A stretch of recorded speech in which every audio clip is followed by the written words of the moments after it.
Pemirsa, adanya pasangan pemilu presiden yang diisi anak muda bisa dilihat sebagai gebrakan atau malah berpotensi komodifikasi politik belaka. Analisanya kan kami bahas bersama dengan pakar komunikasi politik, ada Gun Gun Herianto, dan juga ada Public Affairs Leading Policy, ada Tri Lutfi Nugroho. Mas Gun Gun, Mas Lutfi, selamat pagi. Selamat pagi, Mbak Valencia.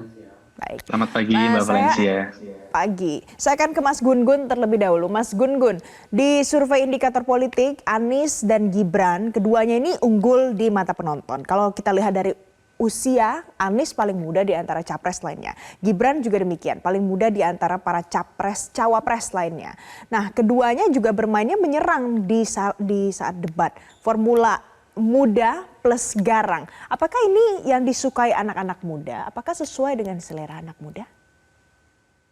Oke, ini pertanyaan menarik ya, bahwa mereka meraup simpati, kemudian juga berpengaruh pada persepsi positif ya di kalangan penonton. Menurut saya bukan karena usianya, tetapi karena penampilan di panggung debat yang kemudian memang diperhatikan oleh banyak kalangan. Contoh misalnya Pak Anies, itu di debat capres yang pertama ya itu kan nampak taktis ya, kemudian juga retorikanya, etos patos logosnya menurut saya masuk, termasuk juga dalam banyak hal standpointnya berada dalam konteks misalnya berbeda dengan arus utama keberlanjutan ya, karena Pak Anies mengambil posisi perubahan.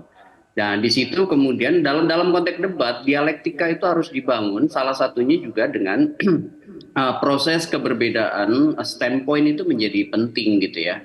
Sehingga kemudian dialektikanya akan muncul.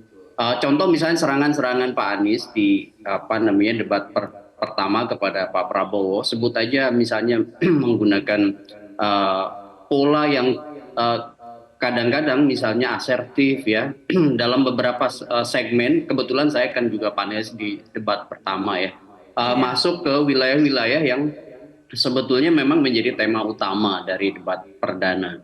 Nah, kemudian juga Gibran menurut saya di debat kedua itu kan banyak bicara taktis ya, teknis ya, meskipun tentu sebagian kalangan menunggu sebenarnya sebelum debat itu seperti apa artikulasi, seperti apa misalnya keberbedaan seorang Gibran, yang kemudian ada muncul skeptisme pada seorang Gibran, apakah dia mampu membangun yang disebut dengan performa komunikatif ya di debat perdana atau debat perdana dia ya di panggung resmi KPU atau tidak. Nah, ini kemudian kan menjadi semacam rasa ingin tahu yang tinggi, dan itu kemudian memantik perhatian publik. Pada saat dia misalnya tampil di segmen pertama cukup artikulatif ya menurut saya, kemudian masuk ke segmen 2, 3, terutama di segmen 3, 4 itu dia mulai kemudian masuk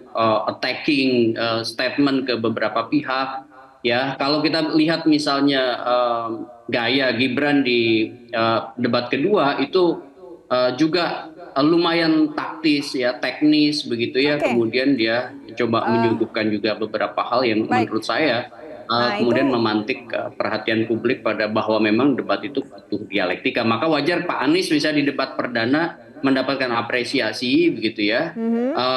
Pak Ganjar sebenarnya dalam banyak hal juga konsep-konsepnya menarik ya, tetapi di titik-titik tertentu ketika misalnya dihadapkan antara keberlanjutan dengan perubahan, nah di situ ada kegamangan narasi itu. Padahal kan narasi itu butuh yang disebut dengan kepaduan atau koherensi material, koherensi struktural, koherensi karakterologis begitu ya.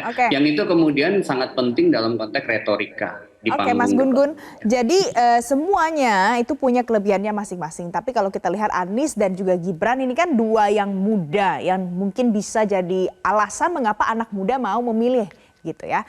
Mas Lutfi, pada saat Mas Lutfi melihat dua yang paling muda di antara kandidat lainnya, baik kandidat capres maupun kandidat cawapres ini, Anies Baswedan dan juga Gibran Rakabuming Raka, apakah ada yang lebih sesuai dengan selera dan maunya anak muda itu seperti begitu gitu loh? Gimana menurut Mas Lutfi? Ya, Terima kasih Mbak Valencia. Ini pertanyaan menarik juga ya. Ketika kita melihat memang ada dua tokoh gitu ya, yang mungkin masih tergolong muda, tapi sebenarnya kalau dari tim policy, kebetulan kami kan punya inisiatif yaitu bijak memilih. Jadi kami memang selalu mengajarkan untuk first time voters ini untuk menjadi lebih kritis gitu. Nah, kami memiliki 3 kerangka berpikir gitu ya untuk bagaimana anak-anak muda ini menjadi lebih kritis ketika menilai paslon capres-cawapres ini. Nah, yang pertama adalah tahu isunya dulu nih, Mbak. Nah, jadi kita harus lihat dulu dari kedua tokoh tadi itu, antara tadi disebutkan ya Pak Anies dan Mas Gibran. Dari kedua tokoh itu mana yang memang isu-isunya itu merepresentasikan anak-anak muda. Nah, dengan seperti itu ntar anak-anak muda juga jadi tahu juga. Jadi mana nih capres-cawapres yang memang mendorong ke sana. Setelah tahu isunya, mereka kan tahu isu yang mereka suka seperti apa, mereka bergerak ke rekam jejak partai politiknya juga gitu ya. Partai politik ini tuh mana sih yang benar-benar memperjuangkan isu-isu yang didorong oleh orang-orang muda ini. Nah, setelah isu-isunya, setelah rekam jejak partai politik sudah ketahui, lalu kami menyarankan untuk masuk yang ketiga, terkait rekam jejak si para paslon capres dan cawapres ini. Memang tidak mudah begitu kalau kita melihat dari debat kedua debat terakhir gitu ya. Memang kalau kita bisa lihat memang setiap paslon itu selalu menyuarakan hal-hal yang memang yang menjadi concern anak muda juga. Tapi anak-anak muda juga perlu lebih kritis, Mbak Valencia, itu untuk hal tersebut. Jadi seperti itu. Menurut Mas Lutfi yang akan menjadi pemikat adalah isu-isu apa yang diangkat. Apakah sesuai dengan keinginan anak-anak muda ini? Oke, Mas Gun-Gun. Kalau Mas Gun-Gun melihat apakah yang dibahas oleh Gibran saja gagasannya, apakah ini hanya sekedar mendaur ulang yang sudah dilakukan Jokowi selama ini atau ada kebaruan dari gagasan yang dibawa oleh Gibran? Secara umum saya lihat itu lebih banyak melanjutkan apa yang kemudian sudah menjadi gagasan utama Pak Jokowi. Contoh misalnya soal hilirisasi, itu kan sebenarnya sudah muncul di Pak Jokowi. 19 juta lapangan pekerjaan misalnya ya, itu juga di debat-debat pada saat Pilpres Pak Jokowi itu muncul gitu ya. Kemudian inkubator atau inkubasi UMKM misalnya. Termasuk kan bicara IKN ya. Itu kan nampak sebenarnya memperteguh itu yang sebenarnya reinforcement terhadap apa yang kemudian jadi gagasan Pak Jokowi. Meskipun tentu ya ada narasi misalnya bahwa IKN itu bukan hanya pembangunan fisik, tetapi ini adalah simbol transformasi pembangunan misalnya. Ini kan sebenarnya narasi yang unsur kebaruannya nyaris sebenarnya ya ini bukan soal hal baru yang kemudian didengar oleh publik gitu ya. Jawabannya itu ya Mas Gun-Gun ya. Iya, menurut itu saya sebenarnya bukan hal yang baru. Jadi itu sebenarnya bukan hal yang baru. Sekarang saya mau tanya ke Mas Lutfi. Mas Lutfi, kalau tadi Anda mengatakan tergantung isunya yang diangkat apa. Apakah anak muda suka dengan yang mendaur ulang itu, barunya tuh hampir tidak ada gitu? Nah, ini menarik Mbak, sebenarnya gini, kalau kita lihat datanya ya Mbak ya, apa sih menjadi isu orang muda saat ini? Itu yang paling pertama itu masalah lingkungan dan korupsi, dan yang ketiga adalah lapangan kerja sebenarnya. Jadi kita perlu lihat juga dari gagasan capres-cawapres yang sudah disampaikan tuh ada nggak yang mengacu ketiga hal tersebut. Sebenarnya masih ada banyak lagi ya, tapi yang itu yang memang yang kami lihat tuh ketika kami melakukan aktivasi kegiatan di berbagai daerah, kebanyakan aspirasi 3 hal tersebut, lingkungan, terkait pemberantasan korupsi dan juga lapangan kerja. Nah, terkait tadi apakah sesuatu yang didaur ulang itu lebih baik daripada atau sebaliknya, atau yang lebih baru itu lebih baik daripada daur ulang. Sebenarnya kita perlu lihat juga apakah isu yang digagas itu benar-benar menyelesaikan permasalahannya, Mbak. Jadi kita perlu lebih skeptis juga apakah itu daur ulang atau baru. Bukan itu aja yang dilihat sebenarnya, tapi yang harus kita lihat adalah apakah dari gagasan yang dibawa, entah itu daur ulang atau baru, itu memang benar-benar mengadres masalah yang jadi masalahnya anak muda. Jadi seperti itu sih, itu yang perlu kita assess sebenarnya di bagian tersebut.